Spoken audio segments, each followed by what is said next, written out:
Karimnagar, Adilabad, Nizamabad, Medak teachers MLC ఎన్నికల్లో మల్క కొమరయ్యకు మొదటి ప్రాధాన్యత ఓటు వేద్దాం, గెలిపిద్దాం. మీకోసం, మీ సమస్యల కోసం మీ తరఫున గళమెత్తుతాడు, ప్రభుత్వంతో కొట్లాడతాడు. మోడీ అమెరికా పర్యటనకు కొద్ది రోజుల ముందు కేంద్ర బడ్జెట్ను ప్రతిపాదించారు.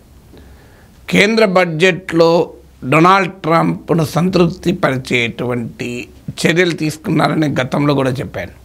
ఉదాహరణకు ట్రంప్కు చాలా ఇష్టమైన హార్లీ డేవిడ్సన్ లాంటి మోటార్ బైక్ల పైన సుంకాలను 70% నుంచి 50% తగ్గించారు. ట్రంప్ కూడా దీన్ని ప్రస్తావించారు హార్లీ డేవిడ్సన్ గురించి ఇటీవల మోడీ పర్యటన సందర్భంగా. అలాగే మోడీ క్లోజ్ ఫ్రెండ్ అయిన ఇలాన్ మస్క్ ప్రొడ్యూస్ చేసే టెస్లా లాంటి కార్ల పైన ఉన్నటువంటి కస్టమ్స్ డ్యూటీని, ఇంపోర్ట్ డ్యూటీస్ను 125% నుంచి 70% తగ్గించారు. ఓవరాల్గా ట్రంప్ కోరుతున్నట్లుగా కస్టమ్స్ డ్యూటీ, కస్టమ్స్ డ్యూటీని గణనీయంగా తగ్గించారు. 125% ఉన్నదాన్ని. ఇది మనం చాలా చర్చించుకున్నాం. కానీ చాలామంది దృష్టి పడని ఒక ప్రమాదకరమైన అంశం కూడా కేంద్ర బడ్జెట్లో ప్రతిపాదించారు డొనాల్డ్ ట్రంప్ను సంతృప్తిపరిచేందుకు. అదేంటంటే అటామిక్ ఎనర్జీ యాక్ట్, అలాగే civil liability for nuclear damage act, ఈ రెండింటిని కూడా సవరించబోతున్నామని కూడా బడ్జెట్లో చెప్పారు. కారణం ఏంటి అంటే స్మాల్ న్యూక్లియర్ రియాక్టర్స్ని ఎంకరేజ్ చేయబోతున్నాం, న్యూక్లియర్ ఎనర్జీకి పెద్దపీట వేస్తున్నాం. అందువల్ల ఈ civil liability for the nuclear damage యాక్ట్ను, అటామిక్ ఎనర్జీ యాక్ట్ కూడా సవరిస్తామన్నారు. దీని వెనకాల ట్రంప్, అమెరికా ప్రభుత్వ ఒత్తిడి ఉంది. అమెరికన్ న్యూక్లియర్ కంపెనీస్ పెద్ద ఎత్తున లాబింగ్ చేస్తున్నాయి ఇండియాలో తమ న్యూక్లియర్ రియాక్టర్స్ అమ్మటానికి. ఎందుకంటే 2008లో అప్పటి మన్మోహన్ సింగ్ ప్రభుత్వము వామపక్షాల మద్దతు ఉపసంహరించుకుంటామని హెచ్చరించిన, తన ప్రభుత్వం కూలిపోయే ప్రమాదము పొంచి ఉన్నా వినకుండా అమెరికాతో అణు ఒప్పందం చేసుకున్నారు. ఈ అణు ఒప్పందం చేసుకున్న తర్వాత ఇప్పటి వరకు అమెరికా భారతదేశానికి అమ్మిన అణు రియాక్టర్లు ఏమీ లేవు. ఇది నేను చెప్పడం కాదు, ఎరిక్ గార్సెటీ, ఇటీవల వరకు అమెరికా అంబాసిడర్గా ఇండియాలో పనిచేసినటువంటి ఎరిక్ గార్సెటీ ఇటీవల చెప్పాడు. ఇది చెప్పడమే కాదు, ఏమన్నారంటే ఇండియా యుఎస్ న్యూక్లియర్ డీల్ కుదిరాక కూడా మేము న్యూక్లియర్ రియాక్టర్స్ ఇండియాకు అమ్మలేకపోతున్నాం. ఎందుకు అమ్మలేకపోతున్నామంటే దానికి అడ్డంకి civil liability for nuclear damage చట్టం. ఈ చట్టాన్ని మార్చడానికి మేము అధికార ప్రతిపక్ష పార్టీలతో సంప్రదిస్తున్నాను అని కూడా చెప్పారు. అంటే చాలా క్లియర్గా బడ్జెట్ ప్రసంగంలో Nirmala Sitharaman civil liability for nuclear damage యాక్ట్ను సవరిస్తాము అని చెప్పడం, దీని వెనకాల అమెరికా లాబింగ్ ఉంది అని చాలా స్పష్టంగా అర్థమవుతుంది. మన చిన్నప్పుడు పల్లెటూరులో దొరికిన పాలు ఇప్పుడు సిటీలో దొరకటం లేదు. మా ఇంట్లో దీని గురించి మాట్లాడుకుంటున్నప్పుడు కంట్రీ డిలైట్ గురించి తెలిసి ఉన్నత ప్రమాణాలు ఉన్న ల్యాబ్స్ లో టెస్ట్ చేయించి రోజు రిపోర్ట్స్ ని యాప్ లో అప్డేట్ చేస్తారు. వాళ్ళ విధానాలు చూసి సంతృప్తి చెంది ఇలా రికమెండ్ చేస్తున్నాను. ఇప్పుడే కంట్రీ డిలైట్ యాప్ ని డౌన్లోడ్ చేసుకోండి. Download the country delight app now. America lobbying కు తలవొగ్గి మోడీ ప్రభుత్వం ఈ కీలకమైన చట్టాన్ని సవరించబోతోంది. అసలు ఈ చట్టం ఏంటి, సవరించడం వల్ల వచ్చే ప్రమాదకరమైన పర్యవసనాలు ఏంటి నేను వివరిస్తాను. సో ఈ చట్టాన్ని ఎందుకు సవరించాలి?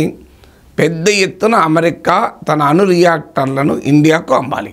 ఇప్పుడు ట్రంప్ చెప్తున్న ఈ ట్రేడ్ వార్, అంటే భారతదేశానికి అమెరికాకు మధ్య భారీ ట్రేడ్ డెఫిసిట్ ఉంది. మొత్తం వాణిజ్యంలో $100 బిలియన్ దాకా ఉంటే అందులో గూడ్స్, వస్తువుల రంగంలోనే $45.7 బిలియన్ డెఫిసిట్ ఉంది. అంటే India exports more than what it imports from America. అందువల్ల ఇండియా అమెరికాల మధ్య $130 బిలియన్ గూడ్స్ ట్రేడ్ జరిగితే, వస్తు వాణిజ్యం జరిగితే $45.7 బిలియన్ డెఫిసిట్ ఉంది. అంటే అమెరికాకు మనం ఎక్కువ అమ్ముతున్నాము, అమెరికా నుంచి తక్కువ కొంటున్నాం. అందుకే ట్రంప్ ఏం చెప్తున్నాడు, మీరు మా దగ్గర కొనడం పెంచండి, ఈ డెఫిసిట్ తగ్గుతుంది. అందులో భాగంగానే ఇటీవల మోడీ అమెరికా వెళ్ళిన సందర్భంగా ఎనర్జీ, ఆయిల్, గ్యాస్ సప్లైస్ను భారతదేశం ఎక్కువగా కొంటుంది, అమెరికా నుంచి ఒప్పందం చేసుకుంది. డిఫెన్స్ సప్లైస్ F-35 యుద్ధ విమానాలను కొంటాన్ని ఒప్పందం చేసుకుంది. దాంతో పాటు ఈ అణు రియాక్టర్లు కూడా కొనాలని అమెరికా ప్రభుత్వం ఒత్తిడి తెస్తోంది కంపెనీల తరఫున. మరి దానికి అడ్డంకిగా ఉంది ఏంటి? అమెరికా రాయబారి ఏం చెప్తున్నారు? Eric Garcetti, civil liability for nuclear damage act అడ్డంకిగా ఉంది. ఈ చట్టాన్ని మార్చడానికి నేను అధికార ప్రతిపక్ష పార్టీలతో మాట్లాడుతున్నాను. సో ఇది అమెరికన్ రాయబారి అన్న తర్వాత బడ్జెట్ ప్రసంగంలో మేము ఈ చట్టాన్ని మారుస్తున్నామని ఫైనాన్స్ మినిస్టర్ ప్రకటించారు. సో దీనికి మీనింగ్ ఏంటి? క్లియర్గా అమెరికా ఒత్తిడితో ఈ చట్టం మారుస్తున్నారు. అసలు ఈ చట్టం ఏం చెబుతోంది? ఈ చట్టం మార్చడం వల్ల జరగబోయే ప్రమాదకర పర్యవసనాలు ఏంటి?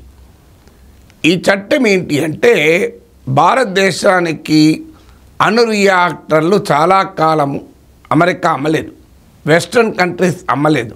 మన సోవియట్ యూనియన్ సహకారంతో ఈ అణు రియాక్టర్లను ఏర్పాటు చేసుకుంటూ వచ్చాం. వాస్తవంగా 1969లో మన తొలి అణు రియాక్టర్ తారాపూర్లో ఏర్పాటు చేశాం. రావత్ భట్టాలో కెనడా సహకారంతో ఇచ్చాం. కానీ అమెరికా, కెనడాలు ఆ తర్వాత అనేక రకాల ఆంక్షలు పెట్టాయి. కారణం మన న్యూక్లియర్ నాన్ ప్రొలిఫరేషన్ ట్రీటీ NPTపై సంతకం చేయలేదని. దీంతో అమెరికన్ న్యూక్లియర్ రియాక్టర్ కంపెనీలు అమెరికా ప్రభుత్వంపై ఒత్తిడి తెచ్చాయి. ఇండియా ఒక పెద్ద మార్కెట్, ఈ న్యూక్లియర్ నాన్ ప్రొలిఫరేషన్ ట్రీటీ పేరిట మాకు మార్కెట్ లేకుండా పోతుంది అని అమెరికా పైన ఒత్తిడి తెస్తే అప్పుడు భారత్ అమెరికా అణు ఒప్పందం రూపుదిద్దుకుంది. ఈ ఒప్పందంలో భారతదేశానికి ఒక ప్రత్యేక మినహాయింపు ఇచ్చారు. Advance nuclear power with responsible nuclear power with advance nuclear technology, అంటే అత్యాధునిక అణు సాంకేతిక పరిజ్ఞానం ఉన్న బాధ్యతాయుత దేశము అని భారతదేశానికి ఒక ప్రత్యేక స్థానం ఇచ్చి మన దేశానికి అణు రియాక్టర్లు అమ్మటానికి లైన్ క్లియర్ చేశారు. మరి లైన్ క్లియర్ చేసిన ఎందుకు అమ్మలేకపోతున్నారు? అక్కడ ఒక పేచీ వచ్చింది. ఆ పేచీ ఏంటి అంటే, న్యూక్లియర్ రియాక్టర్లు అంటే సహజంగా ఎప్పుడైనా ప్రమాదం జరగచ్చు. అణు రియాక్టర్ అంటే ఆటోమేటిక్ ఎప్పుడన్నా రేడియేషన్ రావచ్చు, లీక్ రావచ్చు. మనకు ఫుకుషిమా న్యూక్లియర్ యాక్సిడెంట్ ఉంది, చెర్నోబిల్ న్యూక్లియర్ యాక్సిడెంట్ ఉంది, 3 మైల్ ఐలాండ్ న్యూక్లియర్ యాక్సిడెంట్ ఉంది. సో చిన్నవి పెద్దవి న్యూక్లియర్ రియాక్టర్స్లో యాక్సిడెంట్లు కావచ్చు. యాక్సిడెంట్లు జరిగినప్పుడు దాని నష్టం చాలా తీవ్రంగా ఉంటుంది. భోపాల్ గ్యాస్ ట్రాజడీ నష్టం మనం చూసాం, 84లో జరిగింది.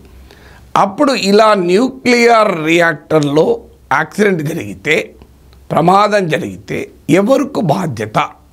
ఎందుకంటే జనం పైన తీవ్రమైన ప్రభావం ఉంటుంది, నష్టపరిహారం కొరకు కేసులు పడతాయి. అప్పుడు ఏంటి మరు అని క్వశ్చన్ వచ్చింది. దీన్నే civil liability for nuclear damages అంటారు. సో దీనికి ఒక చట్టం ఉంది ప్రపంచంలో చాలా దేశాల్లో. ఈ చట్టం ఏం చెప్తుందంటే, ఇలాంటి యాక్సిడెంట్ జరిగితే ఆ న్యూక్లియర్ రియాక్టర్ సప్లై చేసిన కంపెనీకి, ఆ న్యూక్లియర్ రియాక్టర్ కొని అణువిద్యుత్ ఉత్పత్తి చేస్తున్న కంపెనీకి ఏమైనా బాధ్యత ఉంటుందా లేదా? అమెరికా వాదన ఏంటంటే, మా కంపెనీలు న్యూక్లియర్ రియాక్టర్ సప్లై చేస్తే ఎలాంటి యాక్సిడెంట్ జరిగినా మాకు సంబంధం లేదు, మేము ఎలాంటి నష్టపరిహారం ఇవ్వము అంటే ఇలా సివిల్ లయబిలిటీకి అమెరికన్ కంపెనీలు ఒప్పుకోవు. భారతదేశంలో ఒక పెద్ద రాజకీయ పోరాటం జరిగింది ఆ సమయంలో. ఇక అసలు ఎలా ఈ సివిల్ అమెరికా కంపెనీల ఒత్తిడికి తలవంచి ఎలాంటి లయబిలిటీ లేకుండా చేద్దామని చూశారు. కానీ భారతదేశంలో సివిల్ సొసైటీ నుంచి, ప్రతిపక్షాల నుంచి పెద్ద ఒత్తిడి వస్తే యూపీఏ ప్రభుత్వం అనివార్యంగా 2010లో civil liability for nuclear damage act తెచ్చింది. కానీ తెచ్చి ఏం చేసింది? న్యూక్లియర్ యాక్సిడెంట్ జరిగితే మన దేశ ప్రజలు బాధితులు అవుతారు, దేశ ప్రజలకు రక్షణ కల్పించాలన్న సోయి ఈ చట్టంలో లేదు.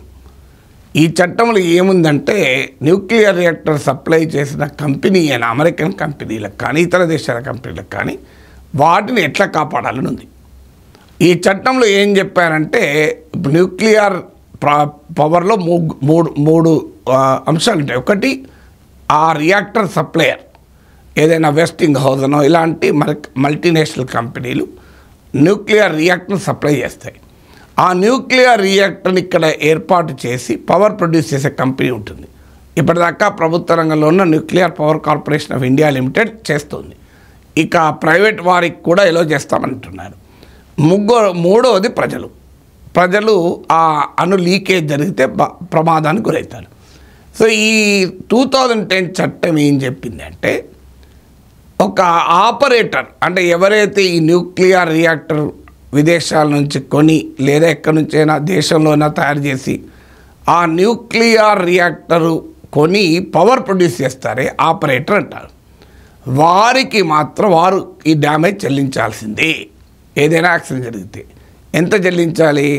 దీని మీద క్యాప్ పెట్టారు. 1500 కోట్లు హైయెస్ట్ లిమిట్గా. అంటే ఎంత నష్టం జరిగినా ఆ న్యూక్లియర్ పవర్ ప్రొడ్యూస్ చేసే కంపెనీ చెల్లించాల్సింది 1500 crores మించి ఉండదు. అంటే ఎంత రక్షణ కల్పించారు చూడండి. 1500 crores ఎక్కువలాగా కనబడచ్చు, కానీ న్యూక్లియర్ యాక్సిడెంట్ జరిగితే అయ్యే నష్టం చాలా ఎక్కువ. మీకు ఉదాహరణకు జపాన్లో ఫుకుషిమా న్యూక్లియర్ యాక్సిడెంట్ జరిగింది.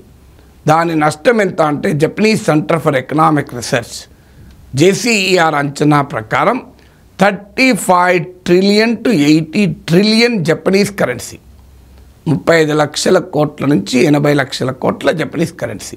అంటే మన రూపాయల్లో చూస్తే 20 లక్షల కోట్ల నుంచి 40 లక్షల కోట్లు. అంటే ఒక ఫుకుషిమా స్థాయిలో న్యూక్లియర్ యాక్సిడెంట్ జరిగితే 20 lakh crores to 40 lakh crores నష్టం జరుగుతుంటే చట్టమేం చెప్తోంది? 1500 కోట్లు ఇచ్చి చేతులు దుక్కోవచ్చని. అంటే జరిగిన నష్టంతో పోలిస్తే వచ్చే కంపెన్సేషన్తో పోలిస్తే జరిగే నష్టం ఎంత? ఒక 1000 రెట్లు ఎక్కువ ఉంటుంది. అంటే వచ్చే కంపెన్సేషన్ 1500 కోట్లు, నష్టం ఇంకా 1000 times ఎక్కువ ఉండవచ్చు. అంటే ప్రజలు ఎంత అన్యాయానికి గురవుతారో చూడండి. 2010లో UPA ప్రభుత్వం తెచ్చిన చట్టంలో ఉన్న లోపం ఇది. విచిత్రమైన దానిపై పోరాడాల్సిన భారతీయ జనతా పార్టీ తాము అధికారంలోకి వచ్చాక దాన్ని కూడా నిర్వీర్యం చేసే పని చేశారు చూడండి. అందుకే ఎరిక్ గార్సెట్టి అన్నారు, నేను అధికార ప్రతిపక్ష పార్టీలతో మాట్లాడుతున్నాను అని. అంటే ఇందులో అందరు కలుస్తారు మళ్ళీ ఇలాంటి విషయంలో. అయితే అదేందో కూడా చెప్తాను. అయితే ఈ civil liability for nuclear damage act వచ్చాక పార్లమెంట్లో ప్రతిపక్షాలు పెద్దగా రైజ్ చేశాయి. ఇంట్రెస్టింగ్ ఏంటంటే అప్పుడు బీజేపీ నాయకులు అరుణ్ జైట్లీ లాంటి వాళ్ళు కూడా గట్టిగానే మాట్లాడారు. సివిల్ సొసైటీ పెద్ద ఎత్తున ఉద్యమాలు చేసింది. అప్పుడు రైట్ టు రీకోర్స్ అనే ఇంకో అంశాన్ని ఈ 2010 చట్టంలో UPA ప్రభుత్వం చేర్చింది. రైట్ టు రీకోర్స్ ఏంటంటే, ఒకవేళ న్యూక్లియర్ యాక్సిడెంట్ జరిగితే, నేను ఇంతకుముందు చెప్పాను కదా, nuclear civil liability for nuclear damage act ప్రకారం ఆపరేటర్ అంటే ఆ రియాక్టర్ కొని పవర్ ప్రొడ్యూస్ చేస్తున్న కంపెనీ బాధ్యత ఉంటుంది, నష్టపరిహారం చెల్లించాల్సింది. కానీ ఆ యాక్సిడెంట్ కారణం ఏంటి? ఒకవేళ కారణము ఆ న్యూక్లియర్ రియాక్టర్లో లోపం ఉంటే, patent or latent defect or substandard services. అంటే నేను న్యూక్లియర్ రియాక్టర్ కొనుక్కొని ఒక కంపెనీ ఇక్కడ పవర్ ప్రొడ్యూస్ చేస్తుంది, యాక్సిడెంట్ జరిగింది. ఎందుకు యాక్సిడెంట్ జరిగింది?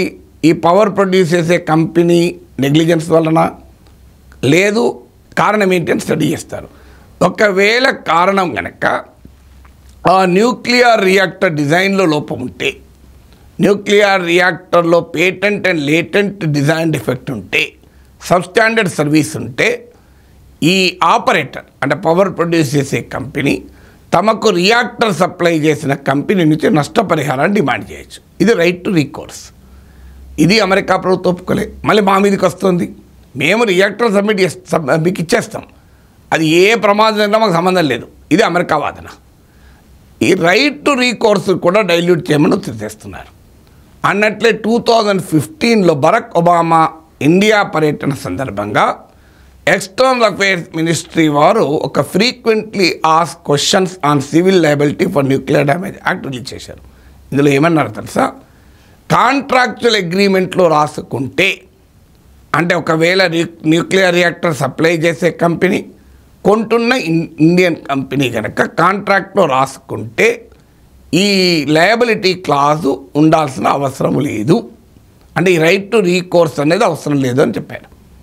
అంటే క్లియర్గా మీరు చూడండి, ట్రంప్ దగ్గరికి మోడీ వెళ్ళే సమయంలో లయబిలిటీ చట్టాన్నే సవరిస్తామని బడ్జెట్లో ఫైనాన్స్ మినిస్టర్ చెప్తారు. 2015లో ఒబామా వచ్చే సందర్భంగా లయబిలిటీ యాక్ట్ నిర్వీర్యం చేస్తారు. ఎందుకు? అమెరికన్ కంపెనీలు ఒత్తిడి చేస్తున్నాయి, మీరు మాకు ఎలాంటి బాధ్యత ఉండదు యాక్సిడెంట్ చేస్తే అని మీరు అనొచ్చు. మరి యాక్సిడెంట్కు అమెరికా కంపెనీ, ఆ రియాక్టర్ సప్లై చేసే కంపెనీ ఎందుకు బాధ్యత వహించాలి? ఆ బాధ్యత లేకపోతే రియాక్టర్ల సేఫ్టీ డిజైన్ లోపం ఉంటుంది. ఇప్పుడు మీకు ఫుకుషిమాలో జరిగింది అదే. 1972లోనే US atomic energy commission official ఒకరు వెళ్ళి ఫుకుషిమా రియాక్టర్ లాంటి రియాక్టర్లను స్టడీ చేశారు. జనరల్ ఎలక్ట్రిక్ సప్లై చేసే రియాక్టర్లు ఇవి. ఆ జనరల్ ఎలక్ట్రిక్ సప్లై చేసే రియాక్టర్లలో ఒక డిజైన్ లోపం ఉంది. ఈ రియాక్టర్లను యాక్సిడెంట్ కండిషన్స్కు టెస్ట్ చేసి ఏర్పాటు చేయలేదు, సేఫ్టీ రిక్వైర్మెంట్స్ అని రైజ్ చేశారు. కానీ జనరల్ ఎలక్ట్రిక్ దాన్ని పట్టించుకోకుండా ఫుకుషిమా రియాక్టర్ను సప్లై చేసింది జపాన్కు. జపాన్ దాన్ని ఎస్టాబ్లిష్ చేసింది. యాక్సిడెంట్ జరిగితే ఇంతకుముందు చెప్పినట్టు 20 lakh to 40 lakh crore నష్టం జరిగింది. మరి ఎందుకు జపాన్లో ఇలాంటి లయబిలిటీ క్లాజ్ లేదు? అందుకే ఆ సప్లై జనరల్ ఎలక్ట్రిక్ ఎలాంటి బాధ్యత లేదు. ఎలాగో తమకు నష్టపరిహారం చెల్లించే పని లేదు కనుక డిజైన్లో క్వాలిటీ లేదు. మీకు అలాగే 3 Mile ఐలాండ్లో ఒక యాక్సిడెంట్ జరిగింది. ఆ యాక్సిడెంట్లో కూడా అమెరికా ప్రభుత్వ విచారణలో తేలింది ఏంటంటే, ఆ 3 Mile ఐలాండ్లో యాక్సిడెంట్లో కారణమైన న్యూక్లియర్ రియాక్టరు సిమిలర్ డిజైన్ కలిగిన మరో రియాక్టర్లో అంతకు ముందే లోపాన్ని గుర్తించారు. ఇంజనీర్స్ రేజ్ చేశారు, అయినా కూడా ఆ రియాక్టర్ తయారు చేసిన కంపెనీ పట్టించుకోలేదు. ఎందుకంటే వాళ్ళ లయబిలిటీ లేదు. అంటే లయబిలిటీ నష్టపరిహార క్లాజ్ లేకపోతే సేఫ్టీని పట్టించుకోరు అనటానికి ఇది ఉదాహరణ. కానీ ఇప్పుడు ఏమంటుంది వెస్టింగ్ హౌస్ లాంటి కంపెనీ, ఇలా AP1000 అనేది పాపులర్ న్యూక్లియర్ రియాక్టర్. ఇందులో యాక్సిడెంట్ జరగాలంటే 1 in 50 million years, 5 కోట్ల సంవత్సరాలకు ఒక్కసారి జరుగుతుంది. మరి అలాంటప్పుడు మీకు నష్టపరిహారం క్లాజ్ ఉంటే ఇబ్బంది ఏంటి? 5 కోట్ల సంవత్సరాలకు ఒక్కసారి జరగడమే నిజమైతే అసలు నష్టపరిహారం మాకు బాధ్యతే ఉండొద్దని అమెరికన్ కంపెనీలు ఎందుకు అడుగుతున్నాయి? అమెరికా ప్రభుత్వం ఎందుకు ఒత్తిడి చేస్తోంది? ఆన్సర్ ఉండాలి కదా. నిజంగా మీ రియాక్టర్ల సేఫ్టీ డిజైన్ పైన అంత నమ్మకం ఉంటే, 5 కోట్ల సంవత్సరాలకు ఒక్కసారి కూడా యాక్సిడెంట్ జరగదని నమ్మకం ఉంటే ధైర్యంగా చెప్పండి, ఎన్ని వేల కోట్లను మేము ఇస్తాం నష్టపరిహారం, 1,00,000 కోట్లని ఇస్తామని చెప్పండి. భయమైంది అంటే మీరు నష్టపరిహారం ఇచ్చే బాధ్యత మాకు ఉండొద్దని అమెరికన్ కంపెనీలు అంటున్నాయంటేనే మీ కంపెనీలు తయారు చేసే రియాక్టర్ల సేఫ్టీ డిజైన్ పైన మీకు నమ్మకం లేదు. కానీ ఇవాళ ప్రభుత్వం మన ప్రజల రక్షణ గురించి ఉండాల్సిన ప్రభుత్వం కాస్త ఏం చేస్తుంది? విచిత్రం ఏంటంటే 1984లో భోపాల్ గ్యాస్ ట్రాజడీ జరిగాక 1986లో సుప్రీంకోర్టు ఢిల్లీ గ్యాస్ లీక్ కేసులో తీర్పు చెప్తూ ఏ ప్రమాదకరమైన వస్తువుతో, ఎనీ హాజరస్ సబ్స్టెన్స్తో పనిచేసే ఏ కంపెనీ అయినా దానివల్ల జరిగే ప్రమాదానికి పూర్తి బాధ్యత వహించాలి అని చెప్పింది. దీన్ని డైల్యూట్ చేయడానికే 2010 సివిల్ లయబిలిటీ చట్టం యూపీఏ ప్రభుత్వం తెచ్చింది. అందులో ఉన్న రైట్ టు రీకోర్స్ అనే ఒక మంచి నిబంధన కూడా మళ్ళీ ఎన్డీఏ ప్రభుత్వం 2015లో డైల్యూట్ చేసింది. అయినా కూడా అమెరికన్ ప్రభుత్వము కంపెనీలు ఒప్పుకుంటలేవు. మీరు ఈ మొత్తం లయబిలిటీ ఎత్తేయండి అంటుంది. ఎందుకంటోంది? 1,500 కోట్లు ఎక్కువని కాదు, ఈ 1,500 కోట్లు ఇప్పుడు ఉండొచ్చు, రేపు మరో మంచి ప్రభుత్వం రావచ్చు. ఆ ప్రభుత్వం అదేంది, ఒక న్యూక్లియర్ జరిగితే 1,500 కోట్స్ నష్టం జరుగుతుందా? 50,000 కోట్ల నష్టం జరగచ్చు కనుక ఆ లిమిట్ 50,000 కోట్లకు పెంచవచ్చు. అందుకే సివిల్ లయబిలిటీ మాకు ఉండొద్దు అంటున్నది. రెండో కారణం ఏంటి? ఇండియాలో ఉంటే ఇతర దేశాలు డిమాండ్ చేయొచ్చు. నేను చెప్పాను జపాన్లో ఇట్లాంటి క్లాజ్ లేదు, చాలా దేశాల్లో లేదు. ఎందుకంటే అమెరికన్ కంపెనీలు ఒత్తిడి మేరకు లేదు. ఇండియాలో పెద్ద పోరాటం జరిగింది కనుక మన ప్రభుత్వం ఈ మేరకైనా లయబిలిటీని చేర్చింది. సో అందువల్ల అది రెండో కారణం. ఈ 2 కారణాల రీత్యా అమెరికన్ కంపెనీలు ఒత్తిడి తెస్తూనే ఉన్నాయి ఇప్పటికీ కూడా. ఆ ఒత్తిడికి మోడీ ప్రభుత్వం తలవంచుతున్నట్టు కనపడుతోంది. బడ్జెట్లో అందుకే అటామిక్ ఎనర్జీ యాక్ట్ను, civil liability for nuclear damage యాక్ట్ను సవరిస్తానని ఫైనాన్స్ మినిస్టర్ చెప్పారు. అది కూడా మోడీ అమెరికా పర్యటన సందర్భంగా చెప్పారు. అమెరికా రాయబారి చెప్తున్నారు మేము మాట్లాడుతున్నాం ఈ చట్టాన్ని మార్చమని. ట్రంప్ ఒత్తిడి తెస్తున్నాడు మా అణు రియాక్టర్లు కొనమని. అంటే ఏం జరగబోతోంది? ప్రమాదకరమైన అణు రియాక్టర్లను ఇక్కడ ఏర్పాటు చేసి దానివల్ల నష్టం జరిగితే ఎవరు బాధ్యత? ఈ కంపెనీలు ఇంకో బాధ కూడా ఏంటంటే, ఒక్కసారి సివిల్ లయబిలిటీ క్లాజ్ ఉంటే ఏమవుతుంది, ఒక కంపెనీ ఈ రైట్ టు రికోర్స్ అనే నిబంధన ప్రకారం న్యూక్లియర్ రియాక్టర్ల డిజైన్ లోపం ఉంది అని గుర్తించారనుకోండి, అప్పుడు క్రిమినల్ కేసులు కూడా పడవచ్చు. ఎందుకంటే న్యూక్లియర్ రియాక్టర్లో డ్యామేజ్ ఉన్నప్పుడు దాన్ని ఎందుకు పంపించావు మాకు అంటూ క్రిమినల్ కేసులు పడితే క్రిమినల్ లయబిలిటీ కూడా వస్తుంది. అందుకే ఈ లయబిలిటీ ఉండొద్దు, మాకు ఎలాంటి నష్టపరిహార బాధ్యత ఉండొద్దు అంటున్నారు. అందువల్ల నరేంద్ర మోడీ ప్రభుత్వానికి సూటి విజ్ఞప్తి ఏంటంటే, అణు రియాక్టర్ల వల్ల జరిగే ప్రమాదాలకు బాధపడే ప్రజల పక్షాన మీ ప్రభుత్వం ఉంటుందా, లేదా అణు రియాక్టర్లు అమ్ముకొని వేల కోట్లు సంపాదించుకోవాలనుకునే అమెరికన్ కంపెనీల వైపు ఉంటారా తెలుసుకోండి.